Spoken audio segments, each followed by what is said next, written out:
Thank you. Thank you, Alicia. I appreciate it. Hopefully everyone can hear me okay.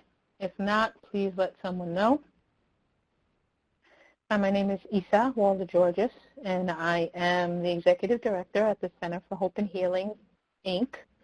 I'm very grateful to the National Council and its Resource Center on Domestic Violence, Child Protection, and Custody for inviting me to do this webinar today. As I said, I am the Executive Director of a sexual assault organization. Right now we do prevention and intervention, and I've been here for a little bit over 5 years.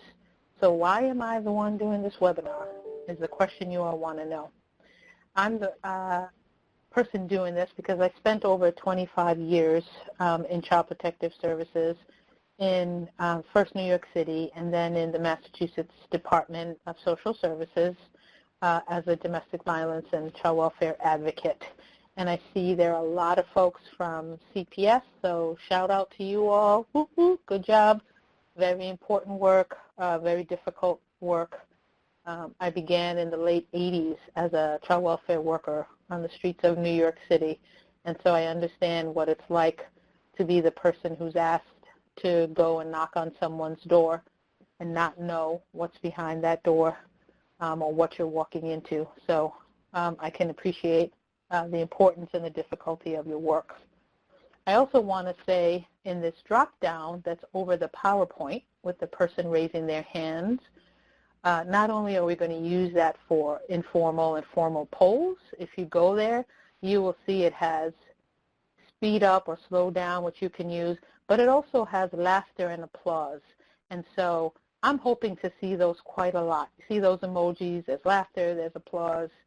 So I'm going to judge the quality of my presentation based on how often I see that. How's that? So welcome. Our first question is, who's in the room? There are, as you can see, a whole bunch of us, almost 200 people, so we welcome you. So there's an informal poll. There you go, folks are answering. Are we CPS? Could be a worker or someone else involved with CPS. I see multiple roles. CASAs, specialists.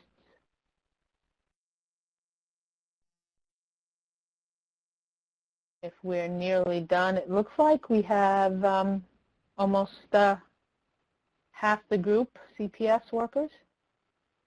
It's great.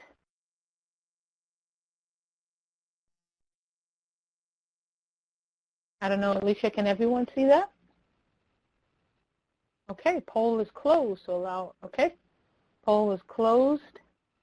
So we have largely CPS folks, which is wonderful. Thank you for your participation. So I guess I'm speaking to the right audience then.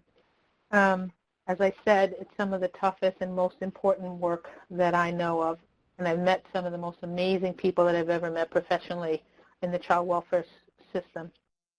Now again, here comes one of those very, very informal poll. If folks could type in one word you would use to describe your experience with families experiencing domestic violence in the child welfare system.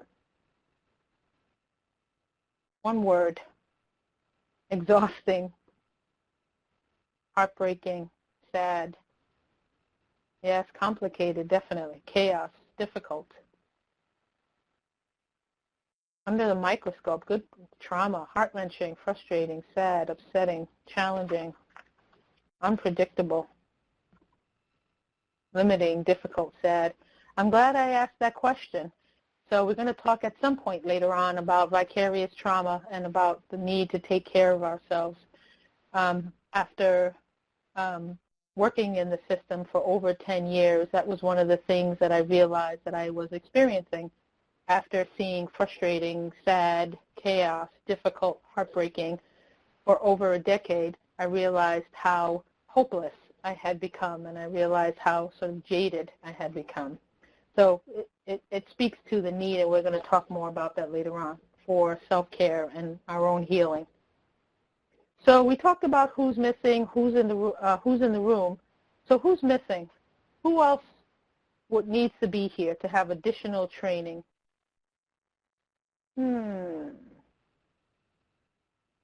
your partners, who you wish was on this call with you, or when you think about difficulties in your community. CASAs need to be here, courts, medical staff, very good, police, attorneys, yep,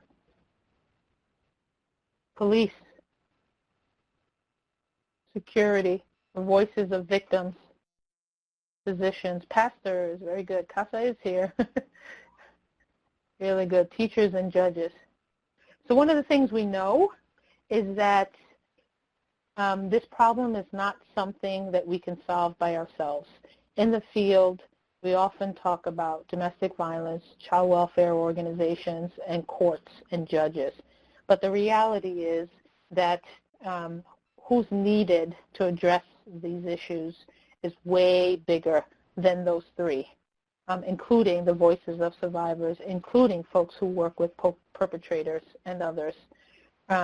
So I'm glad that you have a good sense of who else needs to be in these dialogues, and I hope that in your jurisdictions and your communities, you're taking on the role of bringing those people to the table. Another poll. So as you can see, this is going to be very inactive. I haven't seen any applause yet, but it's okay. I'll still hold on. So the next poll, what do you hope to get? More information on domestic violence? More information on child abuse and neglect? You want to gain a better understanding of collaboration? Or do you want to leave with more tools and skills to increase child and family safety, well-being, and permanency? I'm glad to see that's leading in terms of what people are hoping to get. Wonderful.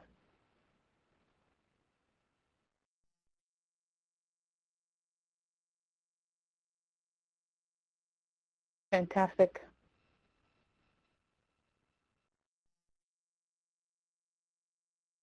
So the poll is closed, and it looks like we have quite a few people who want more tools and skills on how to increase child and family safety, well-being, and permanency.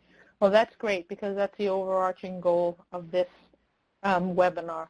So I hope at the end of the webinar, when you do your evaluations, that you indicate that you received some of the things that you hope to get out of the webinar.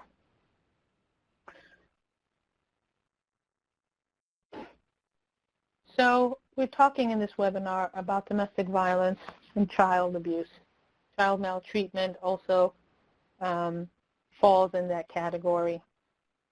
So one of the things that happened is that in the 80s and 90s, there was really a great expansion of research about domestic violence and child welfare. Researchers such as Jeff Edelson, Susan Schechter, and others began to really look closely at the issues of domestic violence and how they intersected with children.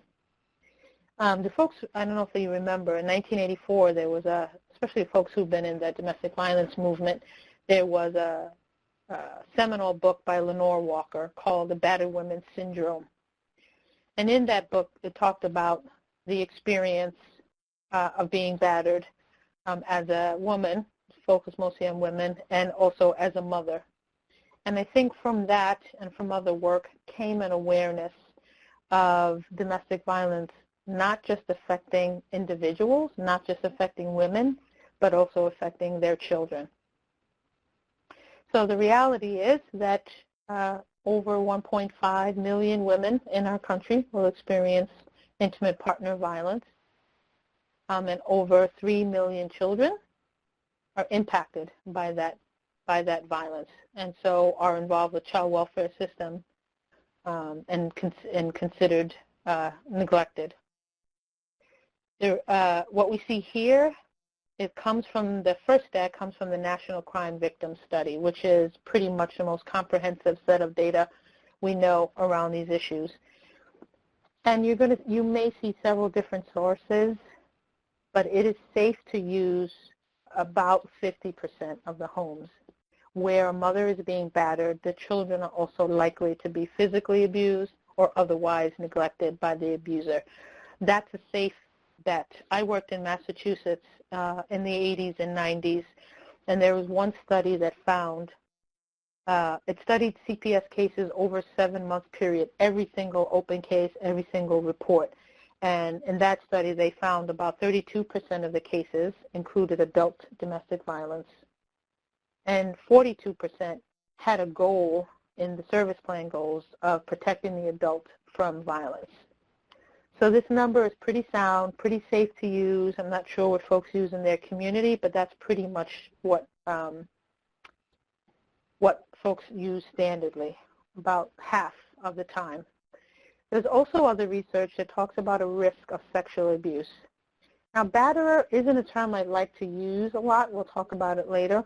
But the risk of sexual abuse from someone who uses violence towards their partner is 6 times higher as a risk to girls than risk to girls in nonviolent homes. So what you may see is situations where there's physical abuse towards the children, there's emotional abuse towards the children, and there may also be sexual abuse towards the children in these homes. Children are at greater risk of being abused by an abuser as a method of retaliation against the mother when the separation has occurred or is imminent.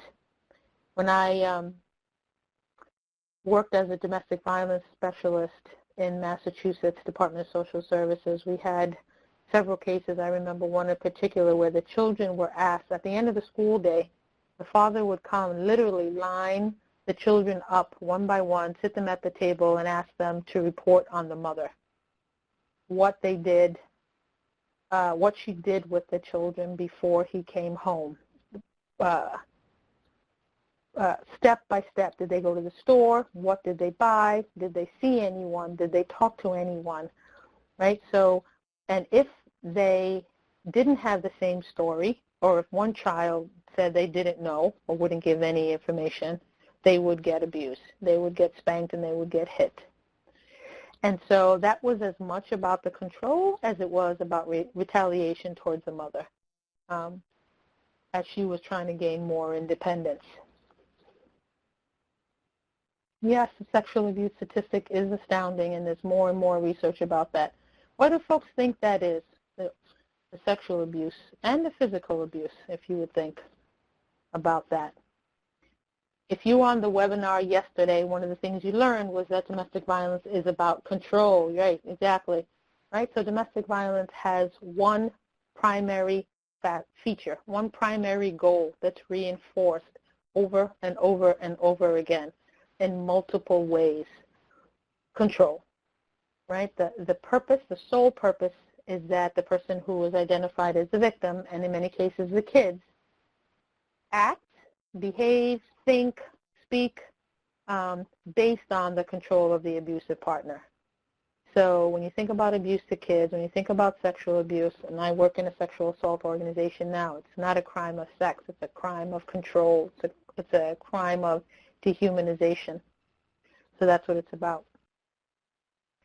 So we will see that some victims of domestic violence are so fearful of the abusive partner, focusing their anger on the children, that they over-discipline them in an effort to control the children's behavior and protect them from abuse by the batterer.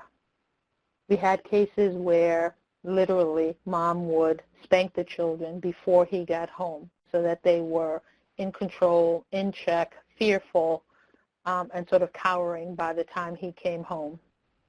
Right? So folks that are out there in child welfare, have you seen cases where a battered mom or a woman who's a victim of domestic violence over-disciplines the children in order to protect them?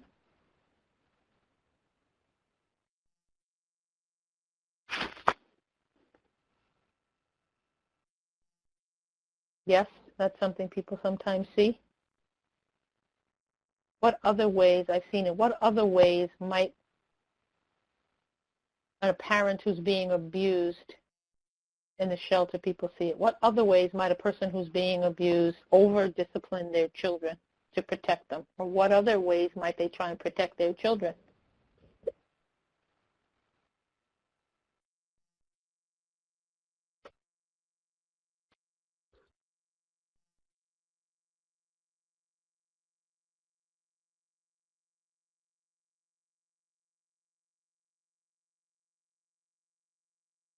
Sending them to bed before dinner, before the abuser gets home? Absolutely. Withholding food, stopping them from going to school, no after-school activities? Absolutely. Keeping them close.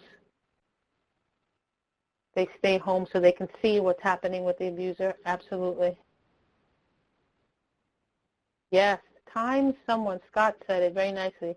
And we saw this many times at Mass DSS when the victim would provoke the abuser to get the incident over with prior to the children getting home. Very good strategy. Well, it's not a great strategy, but it's definitely a strategy that's employed so the children don't see what has happened or what's happening. Spend a lot of time elsewhere, taking away toys that they like. Victims also need support for over-disciplining.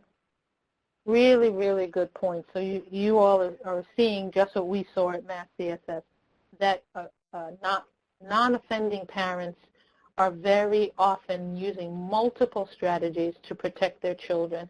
They don't all look the way we'd like them to look. They're not all always healthy, but they are definitely protective strategies, and we need to see them. We need to document them because when we talk about risk to children and safety planning and service planning, they're going to be very important. Lack of discipline or structure. Great answers, everyone. So when we look at child fatalities and child welfare, there are a couple of characteristics that come up consistently. Most of them are two-person caretaker situations. So when we think, oh, it's a single parent and, stressed out parent, most of the time it's not that. They're often two-person caretaker in which the majority of the perpetrators are the father of the child or the mother's boyfriend. I know some studies have found slightly increased risk from mother's boyfriend as opposed to biological father. And domestic violence was found in 41% of the families that have experienced critical injuries or death of children due to child abuse and neglect. So we talked about screening yesterday. This webinar is going to reinforce the absolutely crucial nature of screening. We have to ask the questions. We have to make the assessments.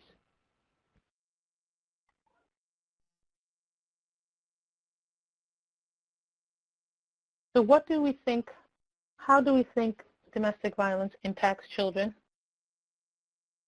I'm going to put a couple of slides up there. Right, children are fearful. The first thing I want to say is it's a range. Myself included, emotional trauma, myself included, we immediately go to the most horrible of the horrible. Traumatized kids who are bedwetting, can't sleep, acting out with violence, all of the things you're saying, which are true. I'm not saying that those are not true, but it's really important, especially as we're doing assessments and working on dependency cases. Someone said it right there, star athletes in school, that there is a huge range of the impact of domestic violence on kids. Some children respond or cope by being the perfect child, the star athletes, the A+ student, and these children often go unidentified as children impacted by domestic violence. Why? Because they're not acting out, the invisible child, they're not acting out in school. Everyone likes them, they're charming, they're friendly, they're fun, right? So we can't base our assessments and we can't base our identification and screening based on what we think of as trauma-based behaviors, aggression, regression, difficulties in school. So there is a range. But most of the time, all of the time, the behaviors that we do see are trauma-based, right? That means my very, very basic and important definition of trauma is it's an overwhelming event and one which outstrips our capacity to cope. Right? So when we think about children, right, the trauma they have experienced almost always outstrips their capacity to cope. So their behaviors are going to be extremely trauma-based. So the impact is going to depend. It's going to depend on the age of the child, their developmental stage, how much they've been exposed to the violence. Again, that protective parent who has done a lot to shield their child from the violence has mitigated some of the exposure. Do children always know what's going on in their homes? Absolutely. We can say that things happen behind closed doors or children don't know, but I don't know if you remember your own childhood, but I remember everything that happened in my household. No one had to tell me. I was a child, curious, and knew everything that was going on. So a lot of factors play into how children are impacted. And as folks are saying in the comments, I really appreciate it. There are many, many, many protective factors that mitigate impact on children. Again, informal, if you could type in the chat, other protective factors that you see in families where there's domestic violence.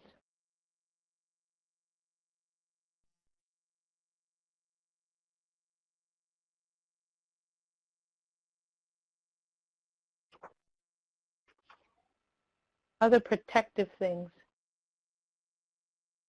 Another positive adult in the child's life, absolutely very important.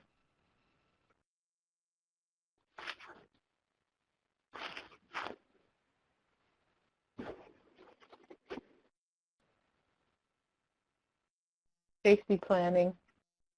Are you losing audio? I don't know. That looks okay on my end.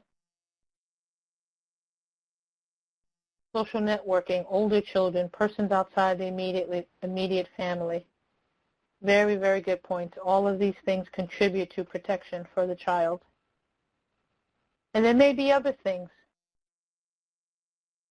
There may be other things that are very important. Each child has an individual set of innate resiliencies, strengths, and assets, right, that play into their protective mentors, that play into their protective factors. So some children are naturally good at sports. Some children are naturally good readers or musically talented. All of those things may play into the protective factors for the child. People mention relationship with a non-offending parent. It's very, very important, particularly for child welfare professionals, to be attuned to observe closely and to understand the child's relationship with a non-offending parent, separate from the abuse. Does that make sense? In a sense, say that again. It's important for us to understand the relationship of the child with the non-offending parent, separate from the abuse. Because what do abusers do? Abusers undermine the non-offending parent's parenting. Things like, oh, she'll punish them or set limits. And the abuser will say, no, you don't have to listen to that. You're off punishment. Come on, let's go out for ice cream. I had one case where the abuser would consistently take the kids out for ice cream after violent incidents. So the message to them is, when the violence is happening, after this is all over, we get a special treat. What we're looking for in the relationship of the child with the non-offending parent, so the trust is going to be challenged. But what we're looking for is an attachment, is a quality of a positive attachment with the non-offending parent. We're looking for a non-offending parent who can be attuned to their child's needs, who can help the child soothe, who understands sort of the coping strategies of each child. So we're looking for facets of the parent-child bond, parent-child attachment. Things like that we're trying to look for. Relationship with the offending parent. Do we think always that children are angry or dislike the offending parent? Maltreating and non-maltreating. Good terms. Children oftentimes have very conflicted feelings and very divided loyalties with an offending parent. Very, very complex relationships. Because many times, abusive parents are not always abusive. Sometimes they're loving, sometimes they're very caring. So the child may feel very conflicted and very much like, Dad loves me and has a bad temper, but for the most part is a good father. So I think that's one of the challenging things with this relationship. Okay, when we think of child welfare, now it's okay that we look at ourselves and understand how people see us in our systems.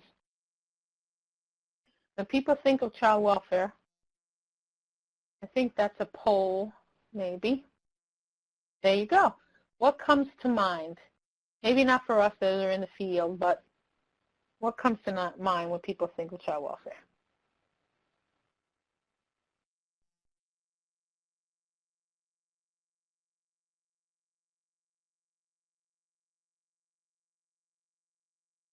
Child protection, child removal, court-ordered plans, foster care, adoption, permanency hearings, support services, or other. Looks like most of the people said child protection. We'll give a few more minutes for folks to weigh in.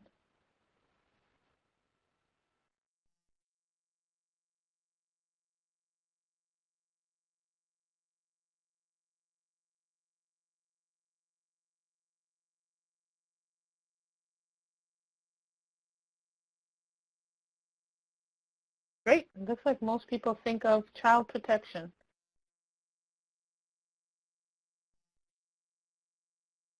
And that's probably because many of us are child protection and child welfare people on the phone. So some people think of involvement with child welfare as part of court-ordered plans. What is the impact of that? Maybe families see us that way. Maybe some folks involved with the court. Child removal, people are saying, right? Permanency hearing.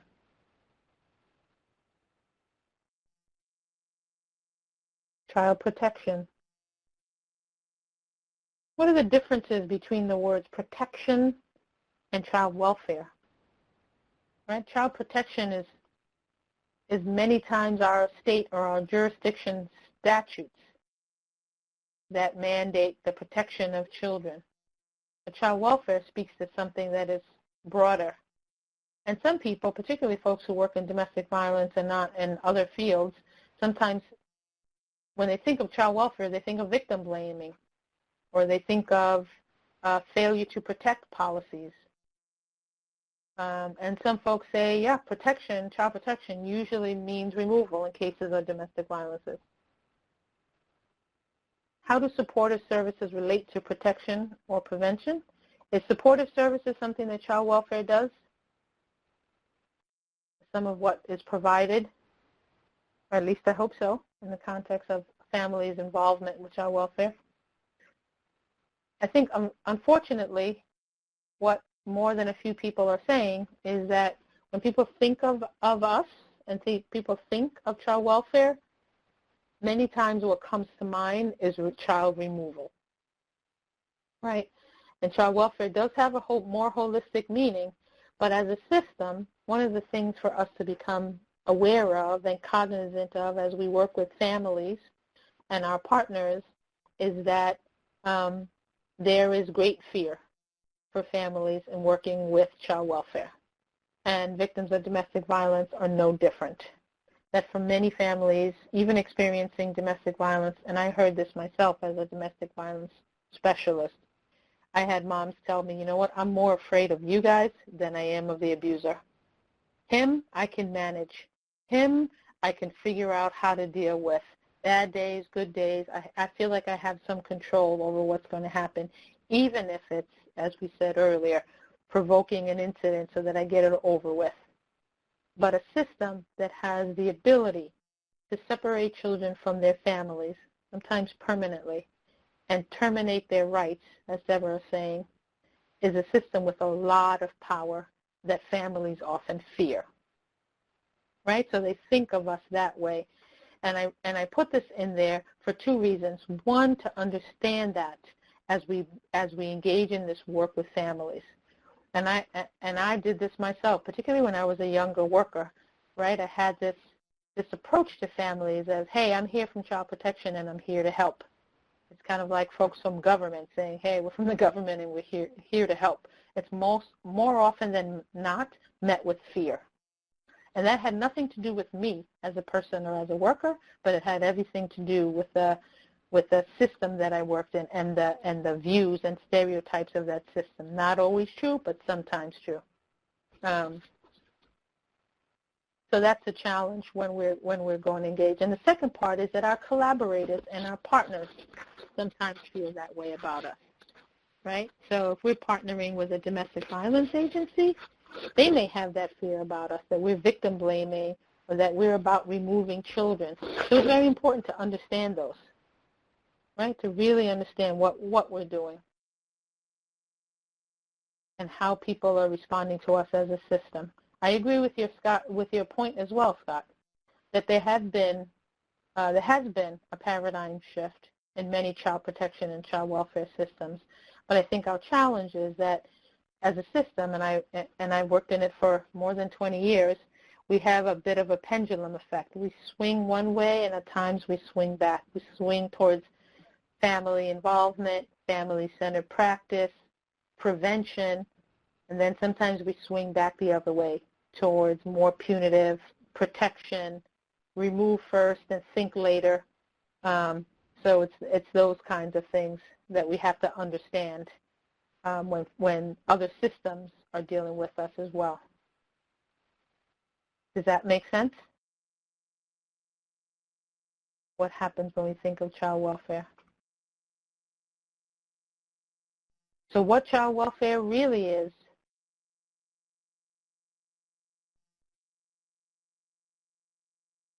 That's right. The pendulum effect is why people fear the knock on the door. Absolutely. I've personally seen, very good point, mothers who are afraid to call the police on the abuser because they know DCF would be contacted. And she lost her children a previous time that happened. Absolutely. That is very, very sad. That happens more often than not. I tell you, I had more than one mom tell me, I'm way more afraid of you than I am of the abuser. So the reality is that child welfare is parents. Child welfare involves schools.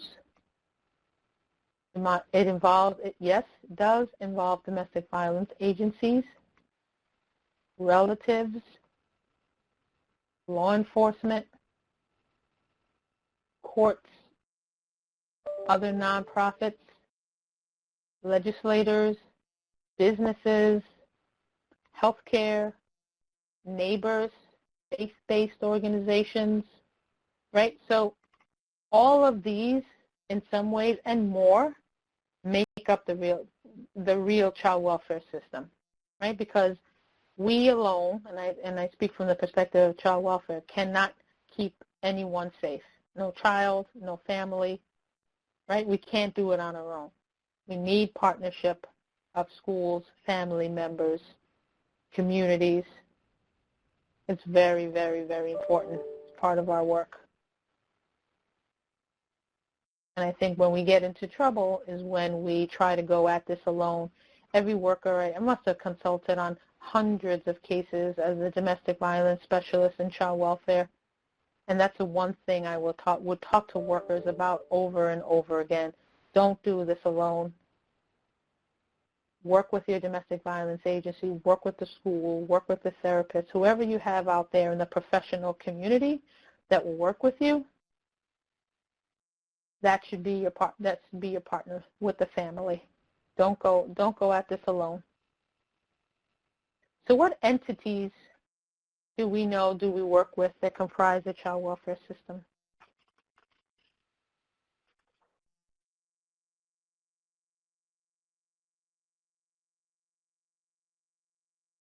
Is it the state or county that we work in? Government or non-government agencies? Service providers? Is it more probate courts, family courts, foster care agencies? Is it all of these or more?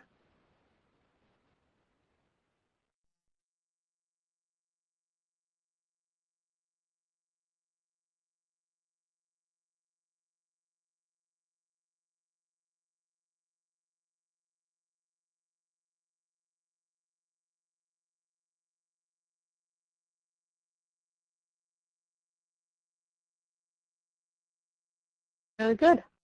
Looks like almost half the group said more, right? Child welfare system is comprised of more than just these players who are there. Service providers and all. Absolutely. So it's important for us to remember that more. The child welfare is, again, made up of multiple players in this system. I checked all and more, people said, absolutely. So again, if you are working on cases, particularly that involve domestic violence and child abuse, the more partners you have, the better off your work will be, the better your assessments will be, and the better outcomes you'll have with your families. So one of the pieces of the heart of the matter, the role of social workers. As social workers, particularly child protective social workers, what is it that we do best? One of the important pieces of our role, first and foremost, is to build rapport and trust. Right? So yes, Imelda, to your point, because there are so many systems involved, as we said in the previous slide, that transparency is key. I've had also cases where I've showed up to talk to someone as a domestic violence specialist and they say, who are you now? I've talked to so many people. I really don't know who's who and who's what. So absolutely, transparency is key. Social workers' job is to build rapport and trust, first and foremost. No, our job is to assess risk. Our job is to help families, keep kids safe, all of those good things. But none of that can happen if we can't build rapport and trust. Knowing the historic mistrust of the system, knowing the impact that the system has had on many families, particularly children and families of color, it's important for us to understand the role of building rapport and trust. Does that mean going in and saying to a family or a victim of domestic violence, hey, I understand, I've worked with many cases with domestic violence and I'm never going to remove your children, or I'm always going to be supportive of you? No, it doesn't mean that. Trust means being genuine. There's Scott again. You're on fire today. Being genuine, respectful, and empathetic, right? We have an acronym for it, GRE. That's wonderful. That's actually true. So let's start there. So the social worker's role is then to connect to the adults and the child, right? So we're doing our interview with the child, but we're also connecting to adults. So they're not always the same kind of connections. They're not always the same depth, right? And families won't provide accurate information if we don't build rapport and trust. How many people have had the situation where you feel like, oh my goodness, this person that I'm trying to work with is always lying to me? Why do families not tell us the truth all the time?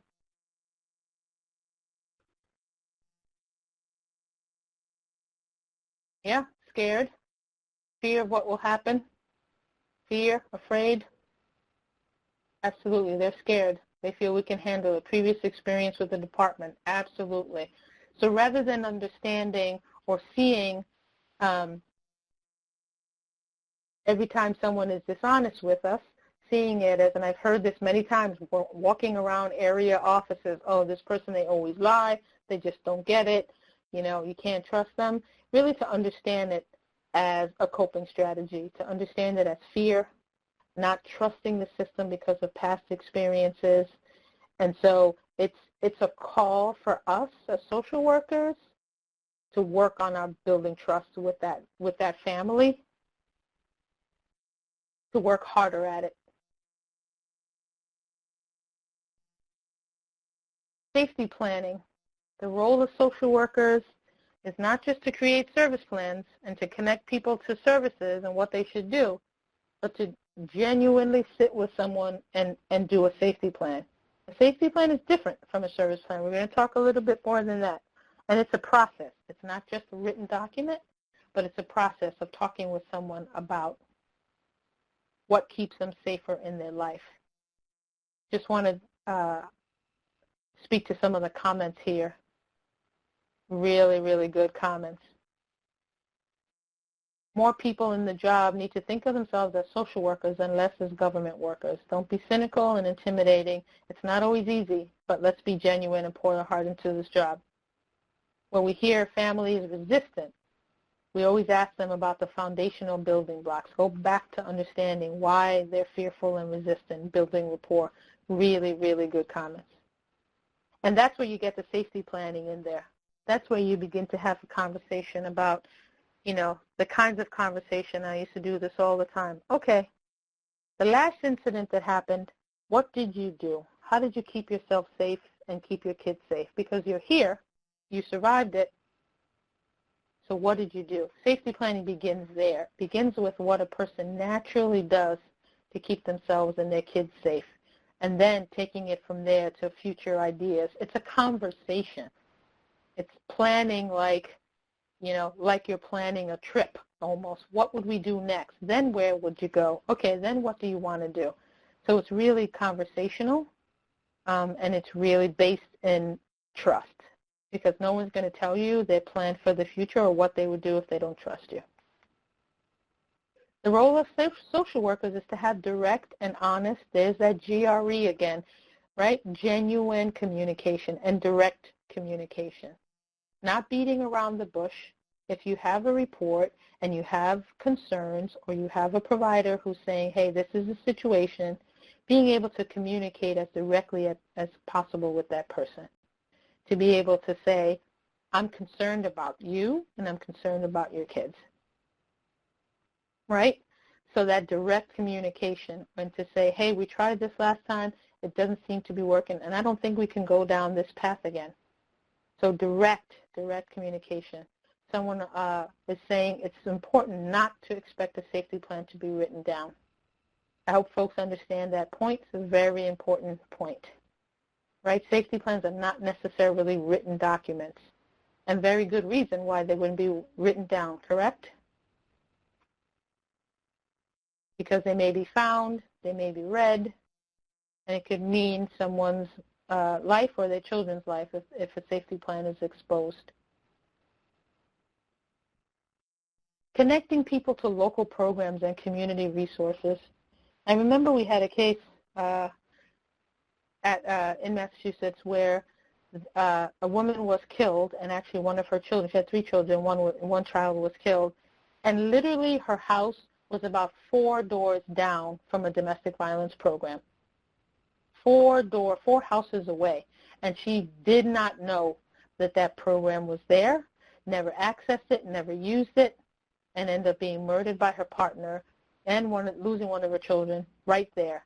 So when we think, oh yeah, domestic violence program, giving people resources, it's something easy, it's something, that's not that helpful, it can mean a matter of life and death to someone. They may not use it the first time you give them, they may not use it the second or third, but to know what's available in their community and what resources are there is a key part of the role of social workers. Motivational interviewing, good techniques. So one of the things we want to do is we're assessing risk overall, but we're also assessing risk of this family being involved with child protection on an ongoing basis. It's one of the trickiest things I ever had to do working in child welfare in Massachusetts was to close a case when I knew there was a situation of violence still happening in the home, because it was more risky for the family to continue being involved in child welfare than to close the case. Now, making decisions like that involves consulting with multiple people up the line, multiple people in the community that were part of a team that was going to monitor the situation closely. But there is risk when a family is involved with child welfare, just from the mere fact that they're involved with us. I'm going to say that again. Our involvement with the family, where there's domestic violence, causes its own risk to the family. Why is that? What is the risk to a family where there's domestic violence just by us being involved?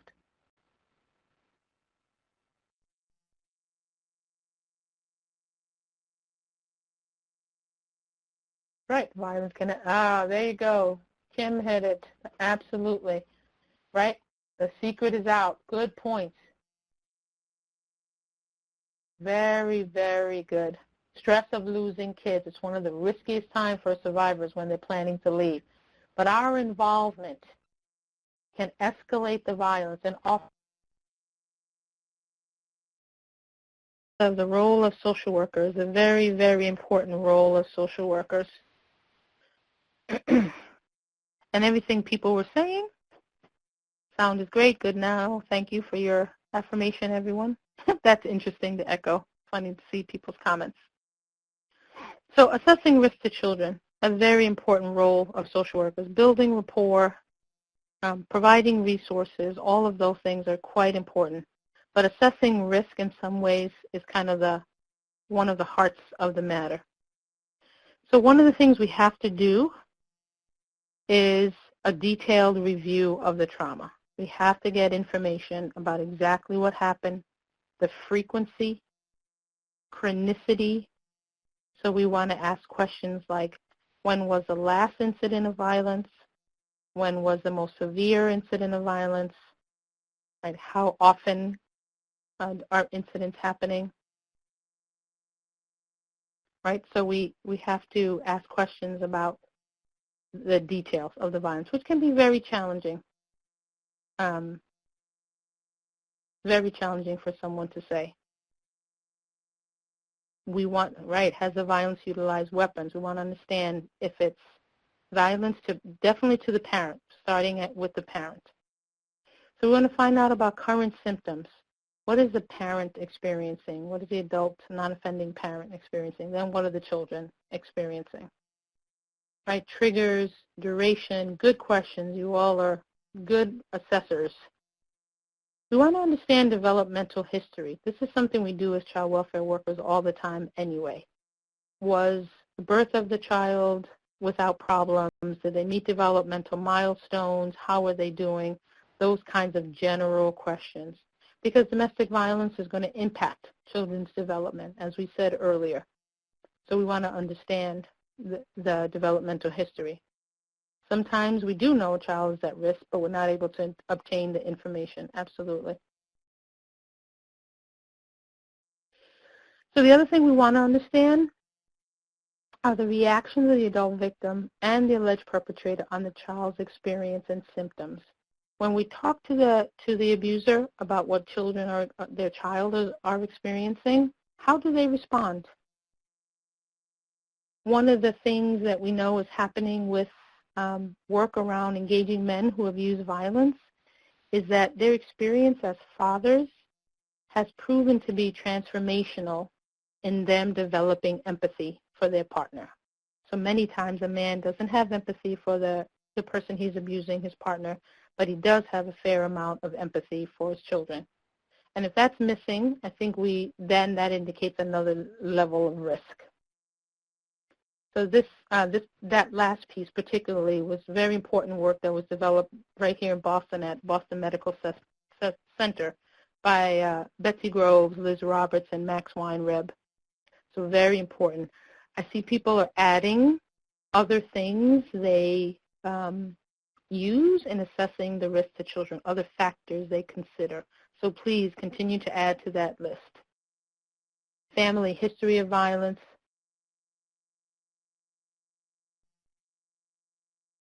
So working to understand the family cycle. People are typing in, which is great.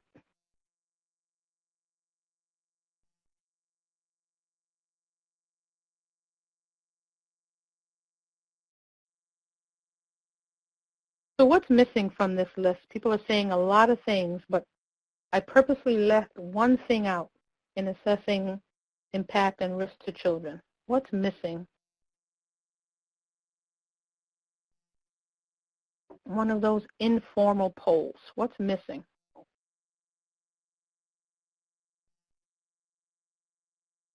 Survivor's opinion, definitely missing. Looking for cues of mental health or substance abuse. An ACE assessment. Good points. Adverse child experiences, collateral, absolutely. One of the things I didn't put on here, that's a very, very important thing. Oh, Sarah got it. Safety in the home. We didn't put on here any assets. We didn't put strengths. We didn't put anything about mitigating factors. So we can't assess risk without assessing strengths or resiliency. Exactly. We cannot assess risk. Again, or we shouldn't be documenting risk or going to court with any statements of risk unless we're looking at resiliency and strengths as well. So does a child have any individual resiliencies and strengths we want to talk about? Are there family, community members, collateral, other sources of protection and strength in that family that we want to document? We should be document that as clearly as we are documenting other risks. All families have strengths which can be used to mitigate risks. Absolutely. Absolutely. So that should be in there as well. We shouldn't be completing risk assessments unless we're really looking at strengths. Folks are saying really, really good things. Feel free to continue commenting. So assessment is one of those words, after working in child welfare for years and years, I no longer I barely like to use it in my life anymore because it's one of those things that means so much that it means nothing. So is assessment the part where we screen for involvement or investigation? Is assessment assessing safety for child welfare involvement or closing a case? Is it assessing the impact on child? Is it assessing the impact on the non-offending parent? Is it assessing risk and protective factor? Is it interagency collaboration between the stakeholders and the family? Because welfare of children is a collaborative effort. So the 360 should be a 360 assessment, absolutely. So I just want to encourage folks when we use the word assessment, I know it's used in our systems very often, all of those, exactly, all of the above.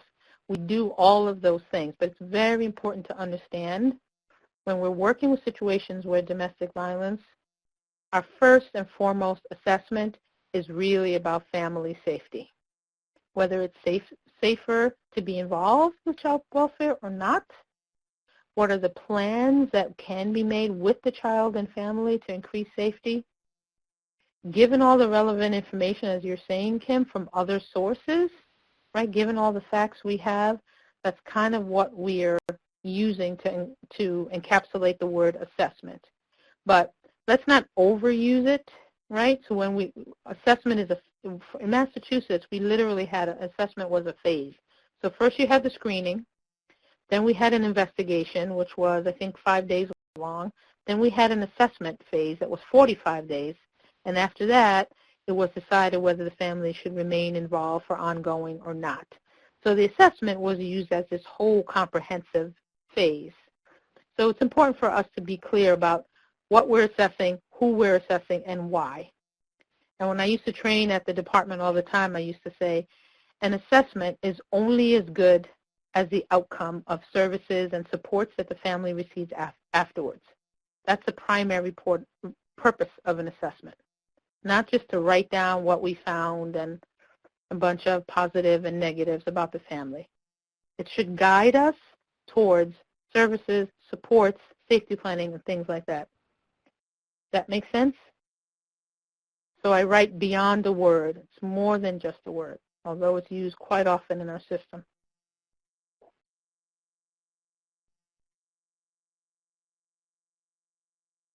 Assessment of the abuser to identify strengths, issues to the family, to know what's going on. Absolutely. I remember in Massachusetts child welfare, that was one of the struggles we had in the 80s and 90s. Many workers were fearful to engage with the abuser. We had lots of cases that would close without talking to the father, even though the allegations were all about what he did and how much risk he posed to the children. And the domestic violence specialist would come along and say, well, if he's so dangerous and so risky, why hasn't anyone talked to him? Why hasn't anyone engaged with him and tried to provide him with some services to change his behavior? And workers routinely would come back and say, we're afraid. I don't want to meet with him alone. I don't want to go to his job and meet with him. Like, how am I going to engage this guy? So they were closing cases and supporting, like they were founded reports and never engaged with him. So we had to work to undo that practice, to start saying to people, one, he's part of the family. He has a relationship to the children, so he should be involved. Two, it's going to make it more risky to not engage him at all and to make her alone have to be the one to figure out what's safe and what's more dangerous to do in this situation. Right? So people are saying that father engagement has really lacked on referral types across the board. Absolutely. I would agree 100%. For the positive and not for the positive. Right? So it's important to engage even the father, partner, who's the source of the abuse. Probably more important even than engaging the non-offending parent, or just as important. So making a plan, another one of those words that's used very often. Case plans, service plan, we used to call it. Care plan, some jurisdiction calls it. We talk in domestic violence about safety plans for adults and for children. And then to the point we were just saying, do abusers need a plan? Has anyone worked with a father or a male who's used violence on a safety plan? Any of the over 200 participants on the call, has anyone worked with an abuser on a safety plan? Abusers most certainly need a plan, absolutely. Yes, we use a safety plan. Yes, safety plan includes fathers now. Yes, great. Really good to hear these things. Yes, and it is a dual conversation that was going on. So abusers need a plan. Absolutely. We missed you. You guys are funny. Yes, abusers need a plan. Definitely. So safety plans can be used with abusers. I've seen some folks who are doing some really interesting things with self-care and health plans with abusers that sort of say, you don't want to be this kind of father to your kids. You don't want to be this kind of partner to your spouse. So what is it going to take, right, to change this behavior? Is it batteries intervention? Is it mental health services? What is it? You treat the offender, as Michelle was saying, genuinely with respect and empathy. You can build rapport with the offender as well, right? And we can remember that no one is born and as a child says, hey, I want to grow up to be abusive to my family. No one does that. So how did they get there and how can they walk back? So we talked about a safety plan. Does anyone safety plan with children? I'm really excited to hear what you're doing with the abusers. Anyone do safety planning with kids? Yes, great. Yes. Well, Successful Together model, David Mandel, very good. You know, because back in the day, yes, we sure do, wonderful. Back in the day, in the 80s and 90s, folks felt that it was not developmentally appropriate to do a safety plan with a child. They said that the child shouldn't get involved in the domestic violence or in the situation between the parents, and they shouldn't have to do a plan. Well, the reality is that children are involved, and if it's developmentally appropriate for them to take some actions, even if that action involves telling someone at school or a grandparent, children have the right and do have the access to help keep themselves safe. So we don't want to ever put the onus on a child to protect their parent, but to contribute to their own safety, definitely. So different kinds of plans for different situations. People might have service plans, they might have care plans, but it's very different from a safety plan. Schools teach children how to react during fires or tornadoes, so we believe they're capable of understanding this in the same way. Very, very good points.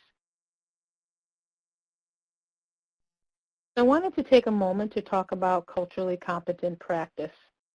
And I'm sure most of you know, as I did when I worked in Massachusetts, that we have a challenge in our field with the disproportionate representation of children and families of color in the child welfare system.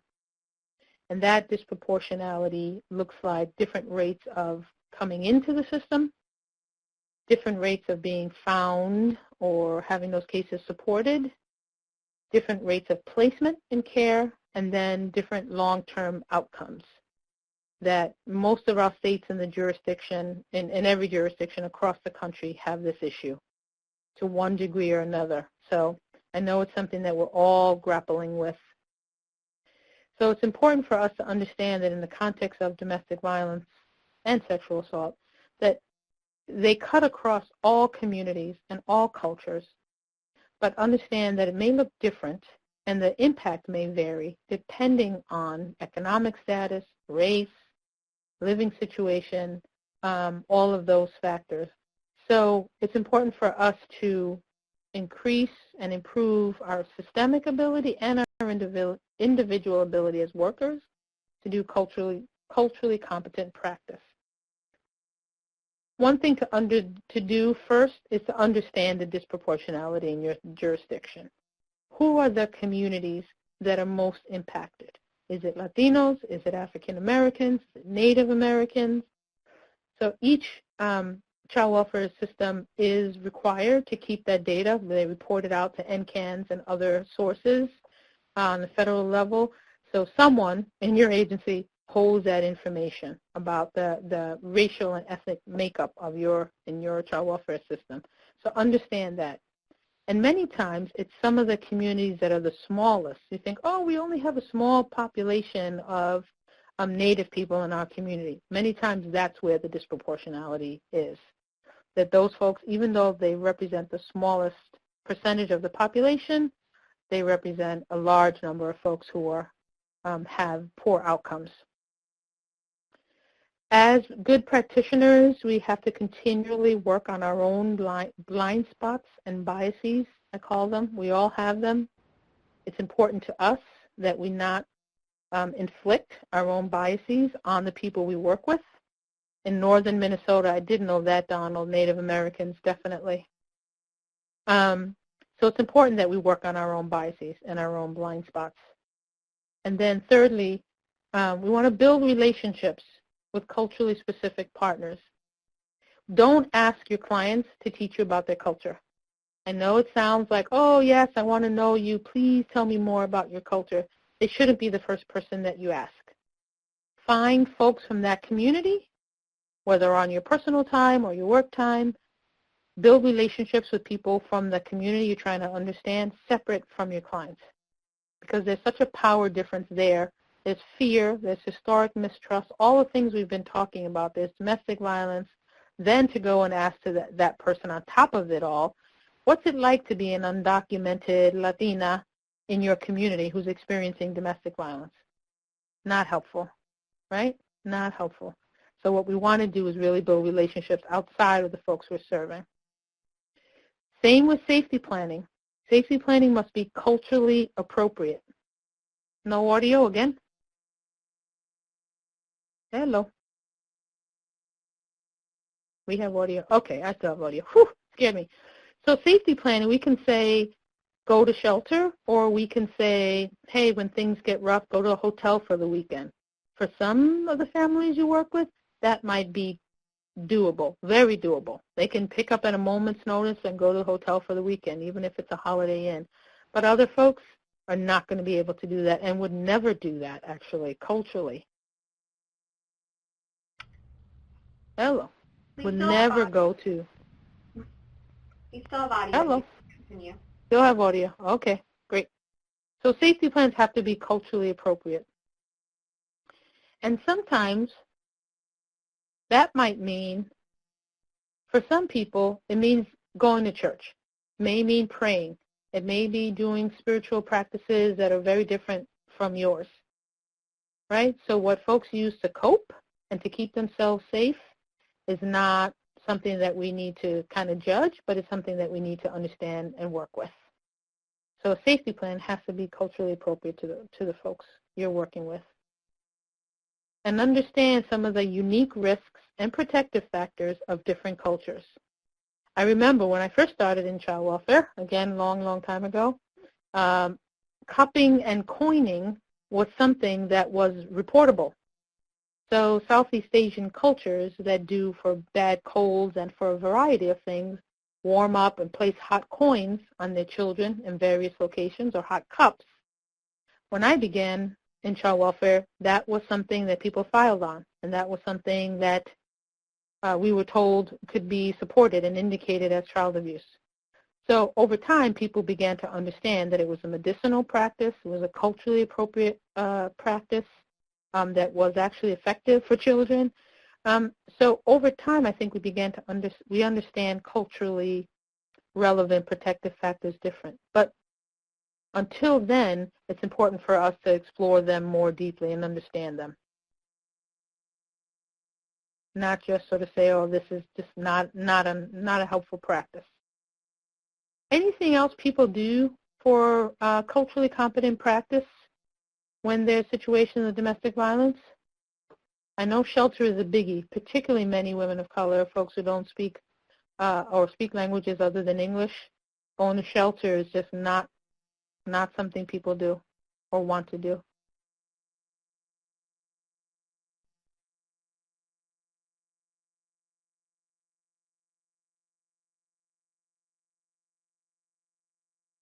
Other things, any creative ways people are.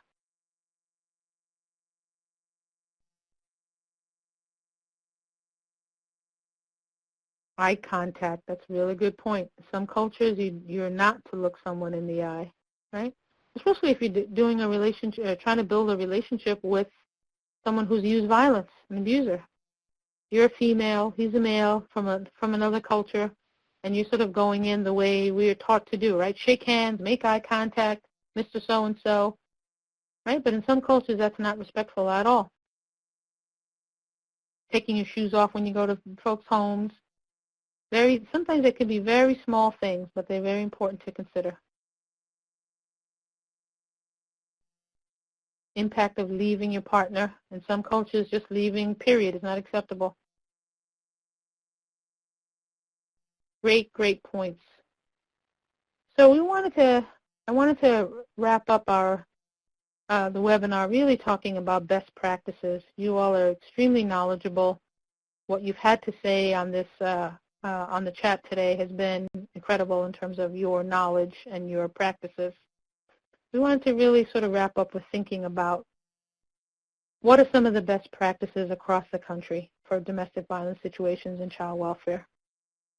That we really want to look at primary, secondary, and tertiary prevention. I know sometimes our work doesn't involve prevention. We're called to intervene.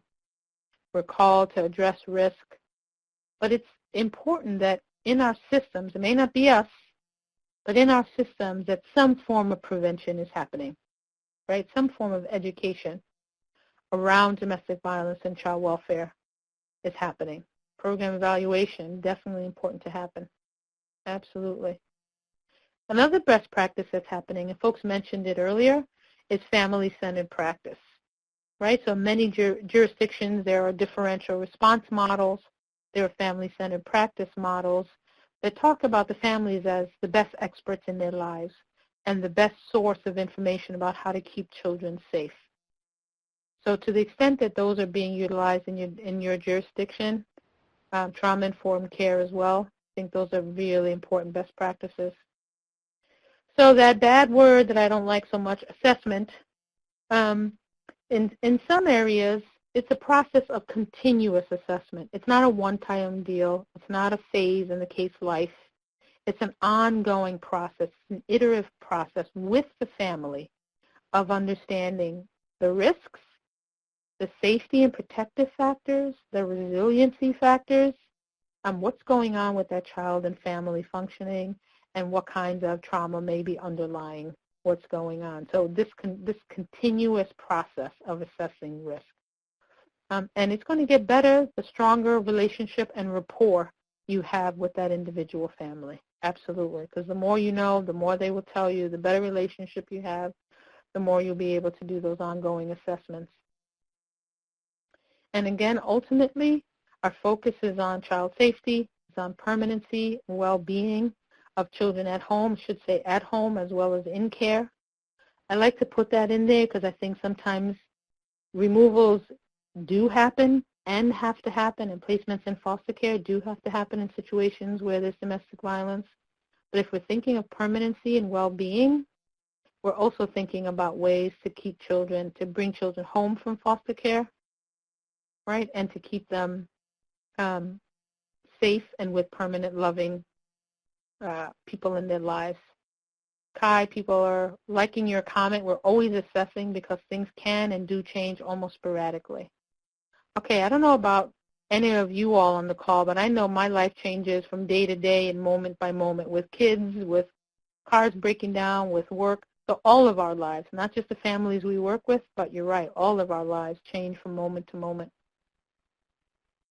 And the last best practice point I want to talk about is really what does interagency collaboration look like between stakeholders, right? The welfare of children is a collaborative effort. How do folks on the line, again, an informal survey, do collaborating with domestic violence programs in your jurisdiction? How are folks doing collaborating with DV programs? Poorly in some areas.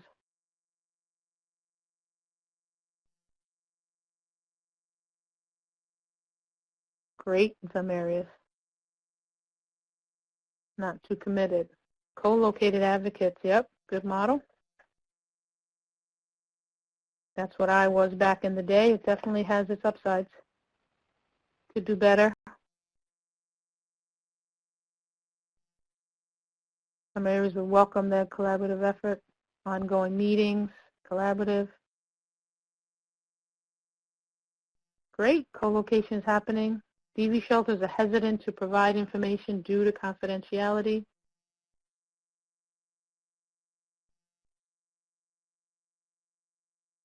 So for those who in their jurisdictions are saying we have a poor relationship or there's no trust between us or anything like that, I would say that the number one thing you can do to increase child safety and help your families, the families you're working with, is to improve your collaboration with domestic violence programs and agencies in your area. And if you we're getting towards the end, good comments. So we could do a whole webinar just on the relationship between domestic violence and child welfare. Definitely a lot of turnover in both locations, so that's one of the challenges.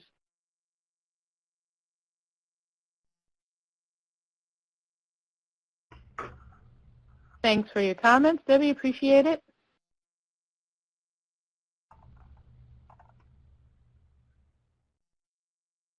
So I hope if you have a couple of takeaways, if you have one takeaway from this webinar, it's really about looking at the strengths of children and families, even where there's domestic violence,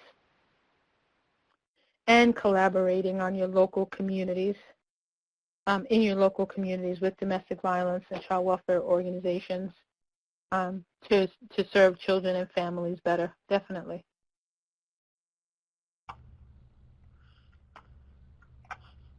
So I think I'm wrapping up my comments. If there are final comments that any participant wants to make. I know there's an evaluation, maybe, Alicia, if you want to tell people about that process.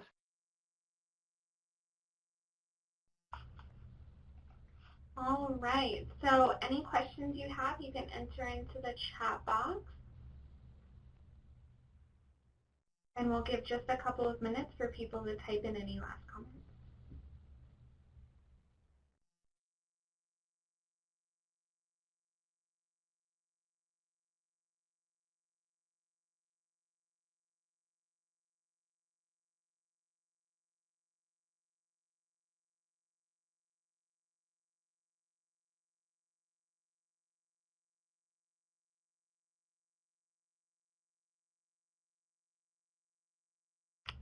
All right, we'll stay on the line for a few more minutes and wait for people to type in some comments. If anyone needs to leave, the evaluation link is in the web links box at the bottom of your screen. And if you need a certificate of attendance, go ahead and fill out the evaluation, and you can request one at the bottom of the evaluation.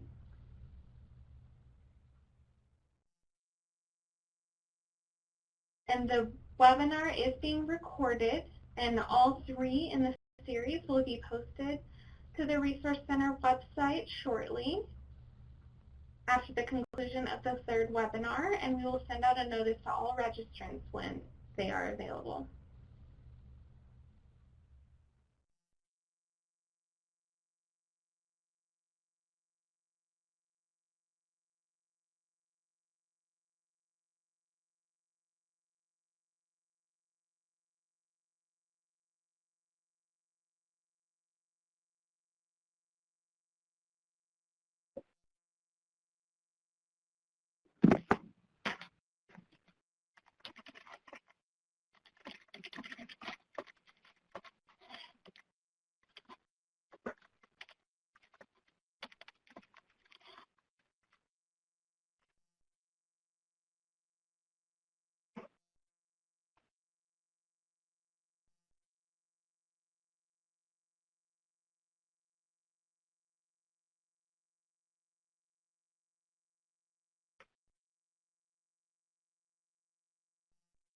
All right, thank you everyone for joining. We're going to close out now, and we'll see you on the 11th for part 3. Don't forget to fill out your evaluation. Thank you.